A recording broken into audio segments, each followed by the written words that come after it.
Hey, good afternoon, everybody. It is November 9th, 2024. We are in the Old Testament book of Zechariah. We're going to finish chapter 14 today. Prickly here says the day of the Lord. It's probably not the day of the Lord, which would be that final day. This is kind of a strange prophecy because it kind of puts this idea of limbo in there that nothing really good happens, nothing's really bad happening, but things are happening. And that's what God wants him to see, is that Jerusalem is still being built up, and the other nations are still being put down. But even though that intertestamental period, we looked at that yesterday, that 450 years that nothing seems to be happening, something's happening. Don't be discouraged. And the people at that time do get discouraged. We're going to read Malachi after this, which is about another 20 years after what we're reading in Zechariah. There's no blessings. Israel isn't restored. We've got out from the Persians, and now the Greeks are threatening us, and then the Romans are going to threaten us. And God wants them to say, persevere, because when my plan has gotten to the point where I'm going to lift Jerusalem up, I'm going to lift Jerusalem up. That's what you got to see. Yeah, it might be bad for you now, but just keep doing what you're doing. Keep your focus on the prize. Keep going. Message for these people in Zechariah's time, same message for us in our time. So let's go ahead and we're going to read chapter 14 of Zechariah. Behold, the day of the Lord is coming, and your spoil will be delivered in your midst. For I will gather all the nations to battle against Jerusalem.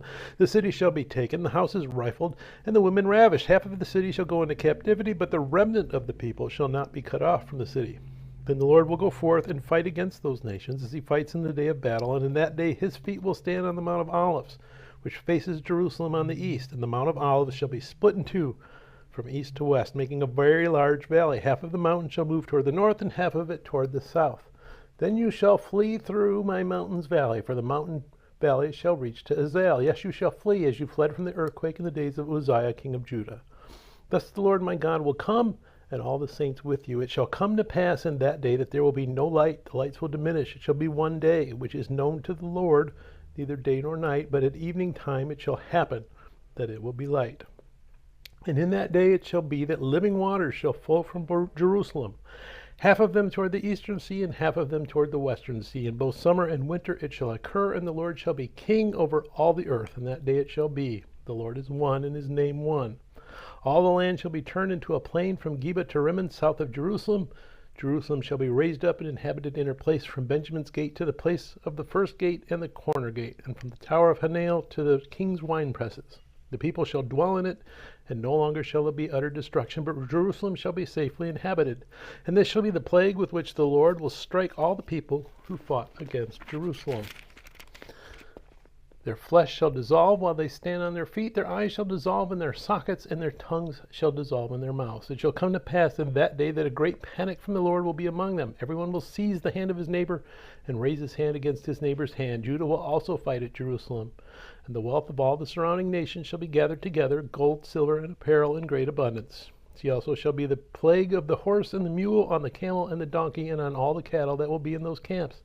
So shall this plague be. And it shall come to pass that everyone who is left of all the nations which came against Jerusalem shall go up from year to year to worship the King, the Lord of hosts, and to keep the Feast of Tabernacles. And it shall be that whichever of the families of the earth do not come up to Jerusalem to worship the King, the Lord of hosts, on them there will be no rain. If the family of Egypt will not come up and enter in, they shall have no rain. They shall receive the plague with which the Lord strikes the nations who do not come up to keep the Feast of Tabernacles. This shall be the punishment of Egypt, and the punishment of all the nations that do not come up to keep the Feast of Tabernacles. And that day holiness to the Lord shall be engraved on the bells of the horses. The pots in the Lord's house shall be like the bowls before the altar. Yes, every pot in Jerusalem and Judah shall be holiness to the Lord of hosts. Everyone who sacrifices shall come and take them and cook in them. And that day there shall no longer be a Canaanite in the house of the Lord of hosts. May God bless the reading of his word, and may God bless you. Bye.